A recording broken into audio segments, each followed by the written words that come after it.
While I remember. A story of a man who lost his mind but never lost his smile.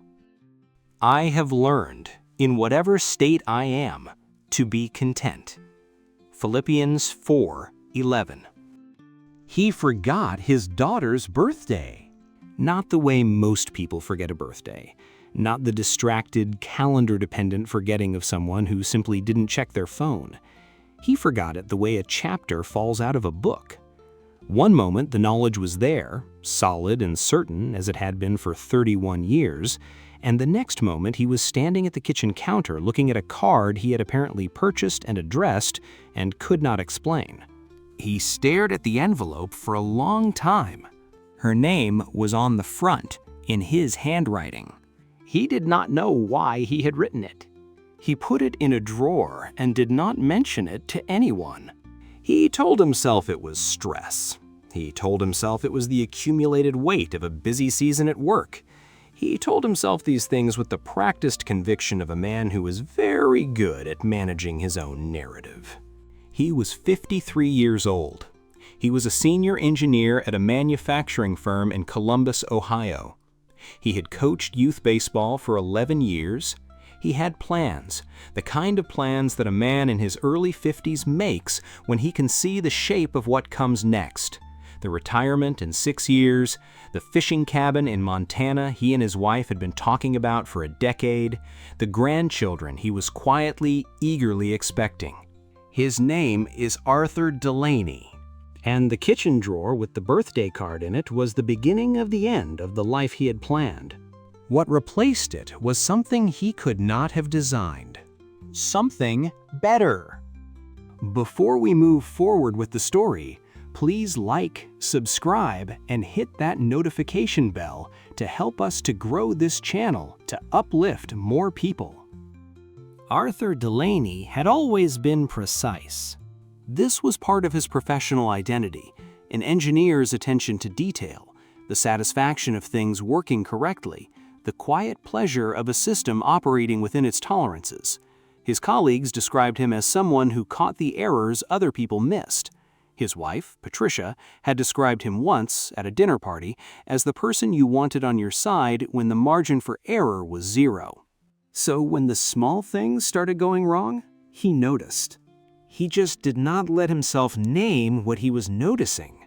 The birthday card in the drawer was April. In June, he arrived at a client meeting on the wrong day. Not the wrong hour, the wrong day entirely. He had checked his calendar twice the morning of the meeting and had somehow arrived at Tuesday for a Thursday appointment. He apologized, rescheduled, attributed it to a calendar sync error that he knew had not occurred. In August, he was driving home from work on a route he had driven for 9 years and found himself, without warning or gradual confusion, at an intersection he did not recognize. Not a new intersection, an intersection he had passed through hundreds of times. He sat at the light and felt the road around him go abstract, familiar shapes stripped of context, a geography that had suddenly become foreign. He found his way home by following the names of streets he recognized one at a time. He told Patricia he had taken a different route to avoid construction. There was no construction. In September, he left a pot on the stove. Not briefly, long enough that the smoke alarm went off and Patricia came down from upstairs to find the kitchen full of smoke and Arthur standing in the living room holding the television remote with the expression of a man who had forgotten what he was supposed to be doing so completely that he had drifted to the nearest available task. He had been making soup. He had not remembered making soup. Patricia looked at him across the smoke-filled kitchen. She said, "Arthur." He said, "I'm sorry, I got distracted." She said, "Arthur, something is wrong." He said, "I'm fine." He was not fine. October.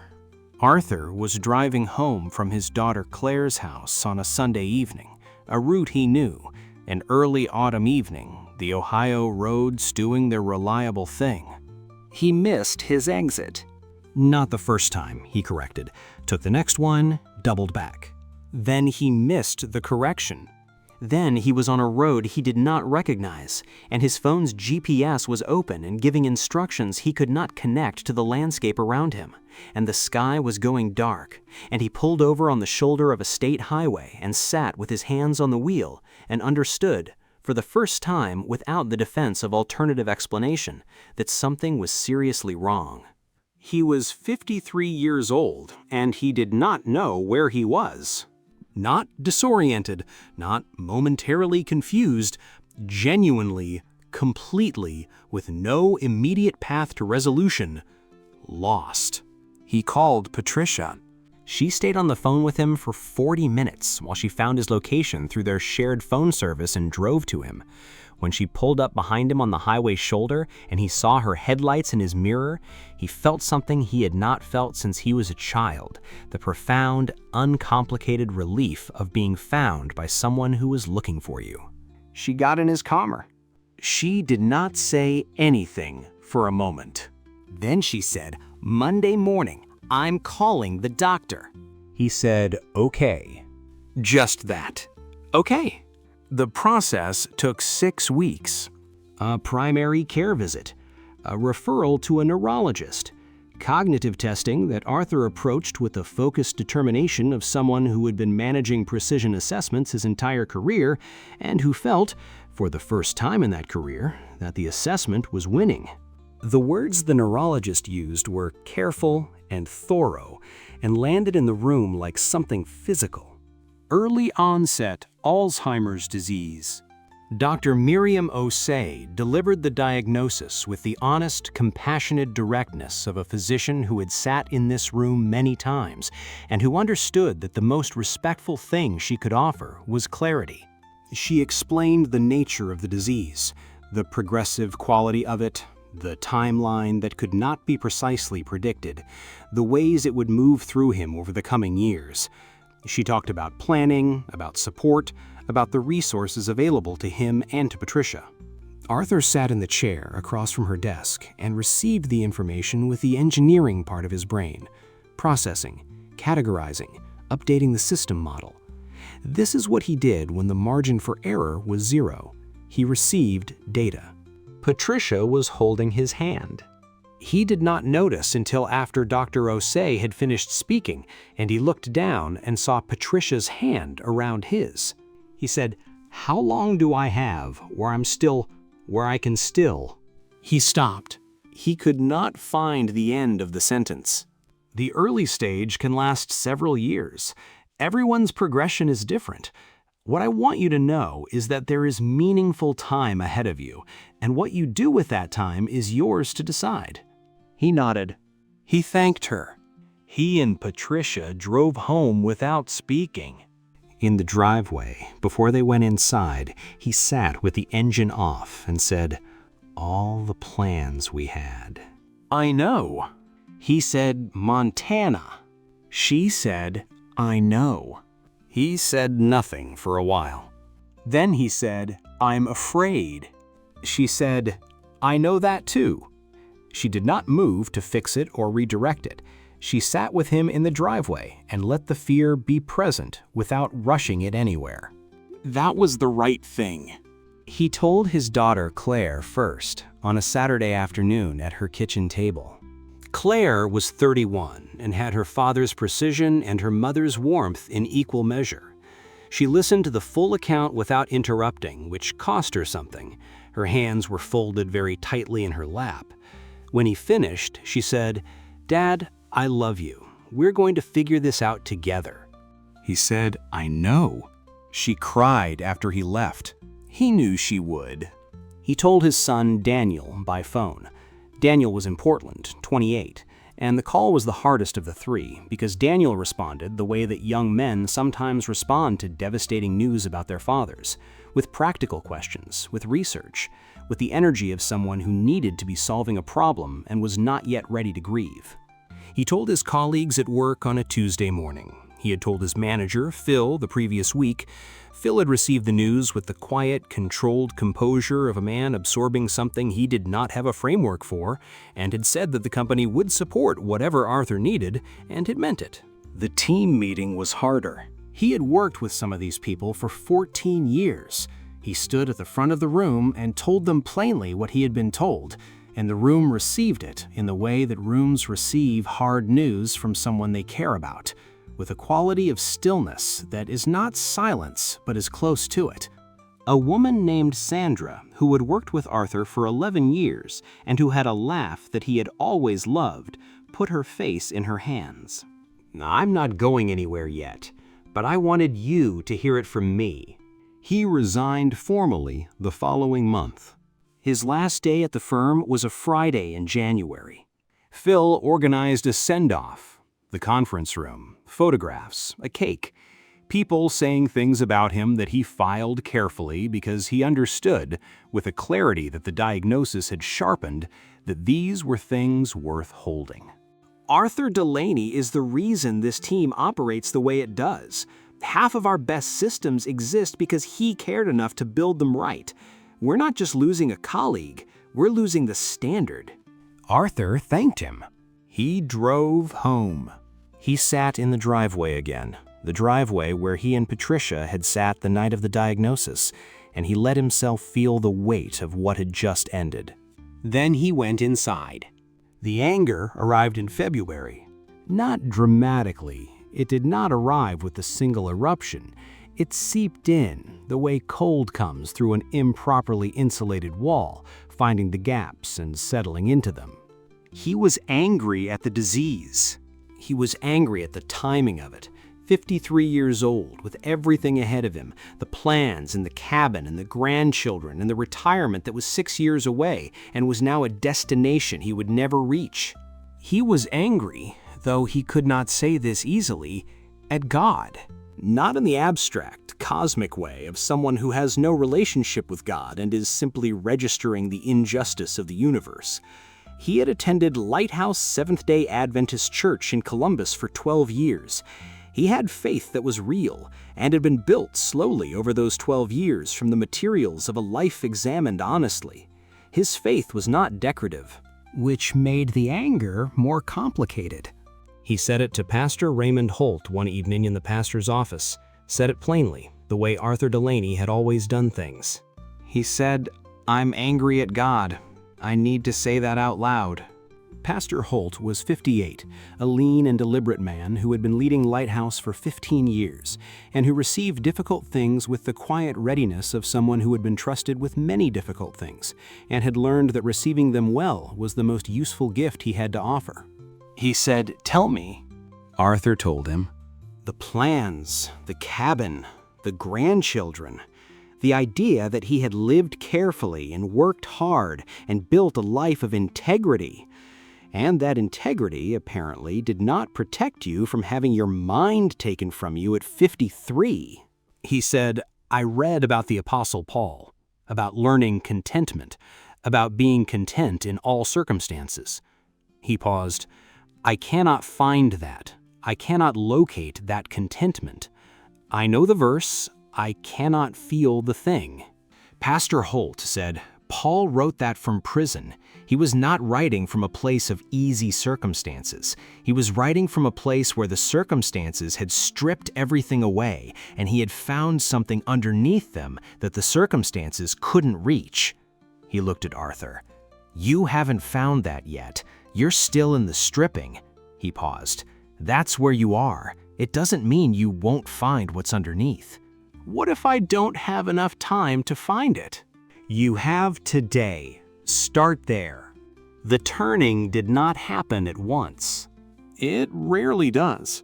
It happened in pieces over the spring and into the summer, in the accumulation of days that Arthur had decided, not in a dramatic declaration, but in a daily, renewable choice, he was going to inhabit fully.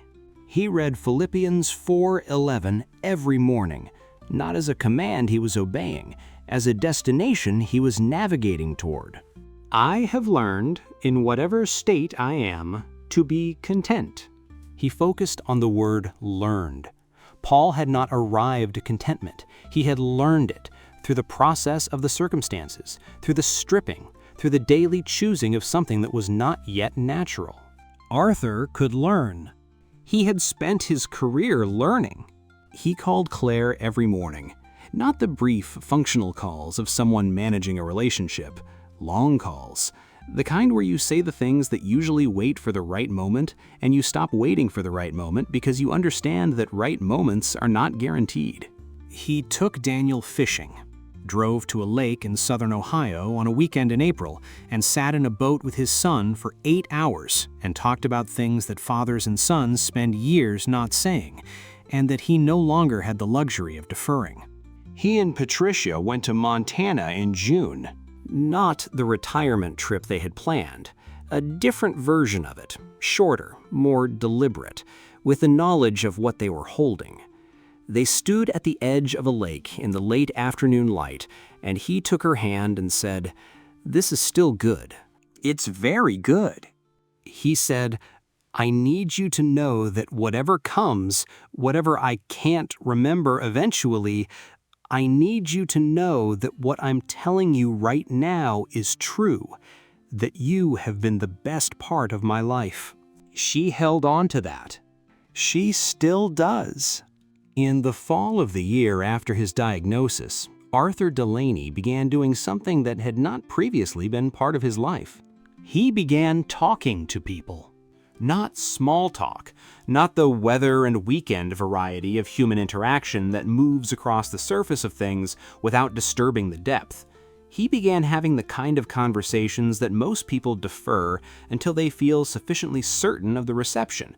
Conversations about faith, about what he had found in Philippians 4:11, about what it meant to face the end of something and discover that the end was not the last word.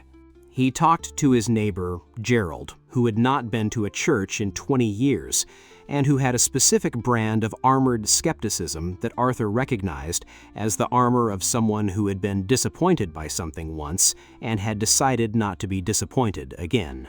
He talked to Gerald, not with arguments, but with his own story: the October highway shoulder, the driveway, the anger in the pastor's office, and what he'd found on the other side of the anger. Gerald came to Lighthouse on a Saturday morning in November. He came back the following Saturday. He talked to Sandra from work, the woman who had put her face in her hands at the team meeting. She came to visit him at home that fall, bringing food and the warm, careful presence of a colleague who had decided to cross the line from professional to something more genuine. They talked for 3 hours. He told her what he believed and why he believed it, and what the belief had produced in him in the years since the diagnosis. Sandra joined a small group study at Lighthouse that winter. He talked to strangers, at the coffee shop where he went Tuesday mornings, at the library where he volunteered reading programs on Thursdays, at the waiting rooms of medical appointments that were becoming more frequent. He did not have a script. He had a story. His own story. And people, he was finding, received their own story from someone who was living it in a way they could not receive a polished argument. He talked to 11 people in that year who subsequently found their way to Lighthouse or to faith communities of their own. He counted them. He had always been a precise man. Pastor Holt, when he heard the number, looked at Arthur across the familiar desk and said, "The stripping revealed what was underneath." "Yes," he said, "it always does." The second year was harder. The disease moved the way the neurologist had said it would, not in dramatic sudden changes, but in the incremental revision of what Arthur could reliably access. Words he had used his entire life required effort to locate. Sequences that had been automatic, the morning routine, the route to familiar places, needed scaffolding. Patricia built the scaffolding with the focused, quiet dedication of a woman who had decided that love was not a feeling, but a practice, and this was what the practice looked like now. He still went to Lighthouse on Saturdays. He still recognized Pastor Holt's face, though there were Sabbaths when the name took a moment to arrive. Pastor Holt adapted without making it visible. He came to Arthur, sat beside him, began the conversation from his own end so that Arthur did not have to navigate the introduction alone. The Tuesday coffee shop visits continued until February of the second year, when he could no longer drive safely. Patricia drove him. She sat with her book at another table and let him have his conversations, which were shorter now and sometimes circled back on themselves, but which the people who had been coming Tuesday after Tuesday received with the patience of people who understood that what he was bringing them was more important than the form it arrived in. Gerald, the neighbor who had come to Lighthouse in November, drove Arthur to his medical appointments in the spring. There is a circle that closes in the right kind of life, and this was one of the closings. At home, there were days when the gaps were wide and days when they were narrow. The family had learned to move with the rhythm of it, to meet Arthur where he was rather than where they wished he was, to hold the things he could not hold without making him feel the holding. Claire came every weekend. Daniel flew in once a month from Portland. There were evenings when Arthur sat in his chair and could not account for the last hour, and there were evenings when he was entirely himself, sharp and warm and present in the way that had always been his way, and on those evenings the family stayed up late and talked because they knew to hold those evenings with both hands. He could not have told you, in the final months, what year it was. He could not always find Patricia's name. But when she came into the room, he turned toward her like a plant turns toward light, instinctively, unfailingly, the knowledge in his body even when his mind had misplaced it.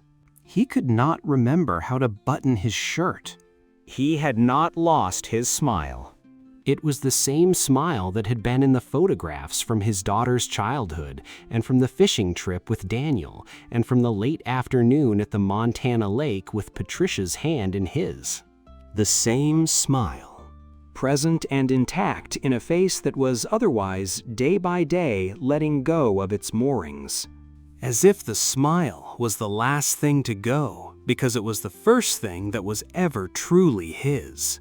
He did not know it was his last morning. He woke to Patricia beside him, as he had woken for 34 years, and he turned toward her light and he smiled. She said his name. He smiled.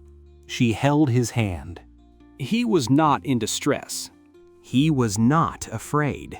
He was somewhere past the fear, on the other side of the stripping, in the place that the circumstances could not reach, the place Pastor Holt had pointed toward from the desk in his office on that February evening when Arthur had said he could not locate the contentment. He had found it. Not when the circumstances were good. In the place underneath them.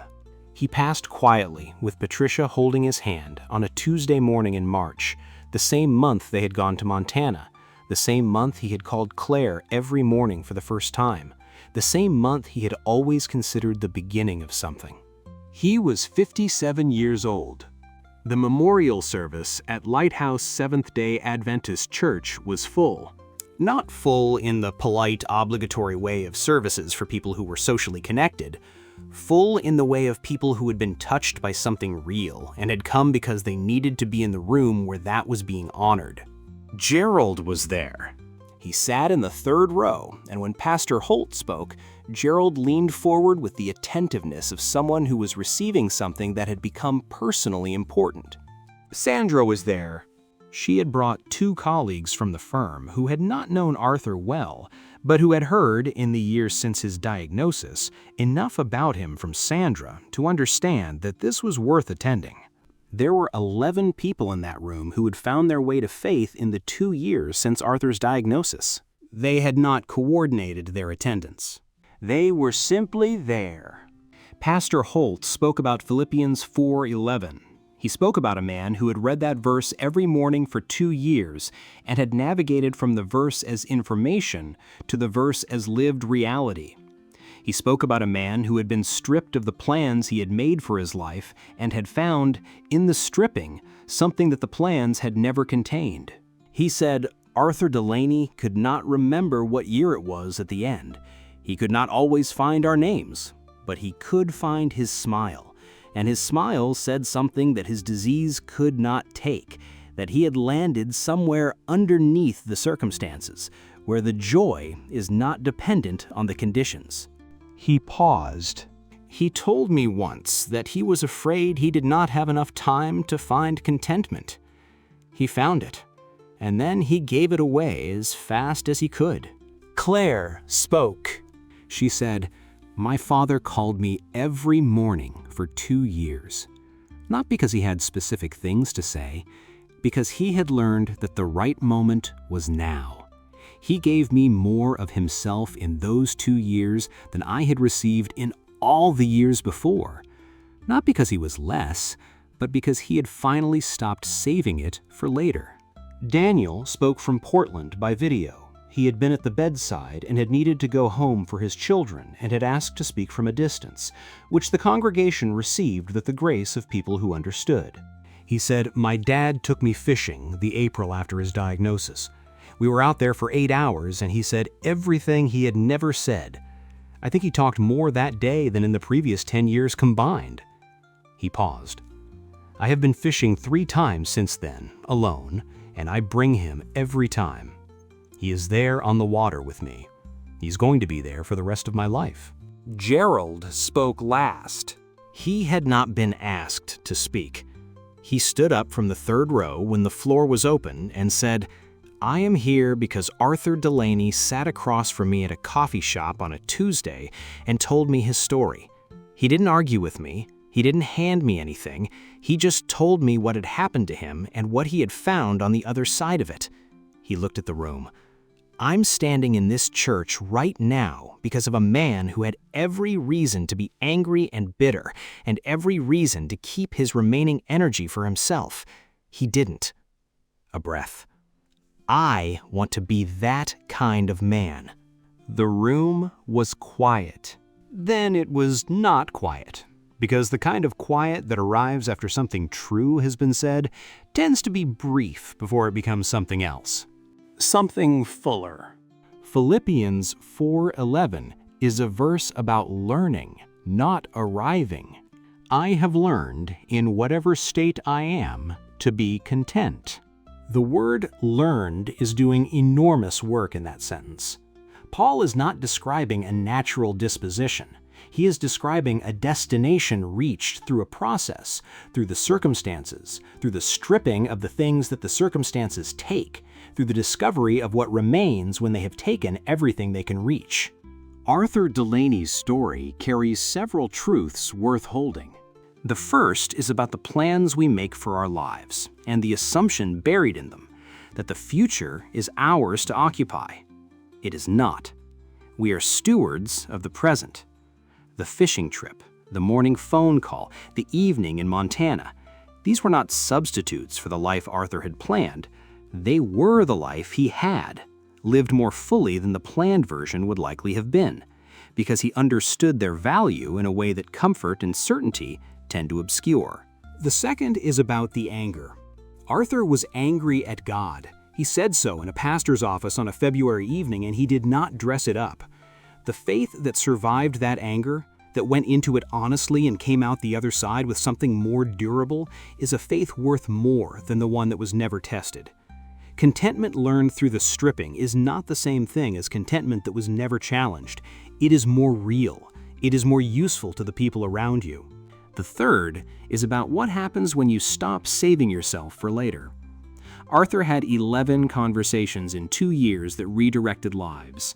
He did not have a program or a platform or a polished approach. He had a story, and he told it to anyone who would listen because he understood that he was running out of time, and the story was worth more than whatever he was protecting by keeping it private.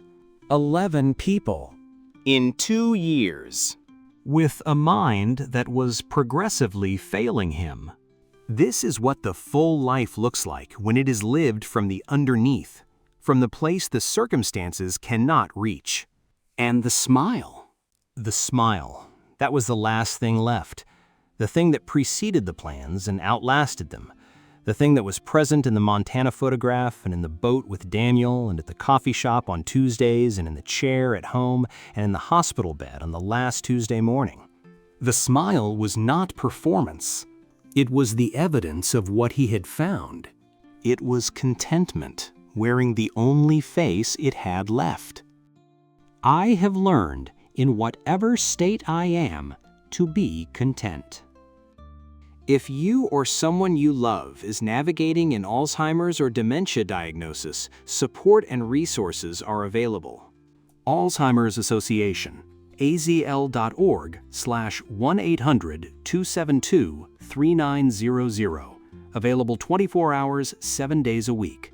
Alzheimer's Caregiver Support. If you enjoyed this story, please like, subscribe, and hit that notification bell to be notified about more inspirational stories on redemption and hope.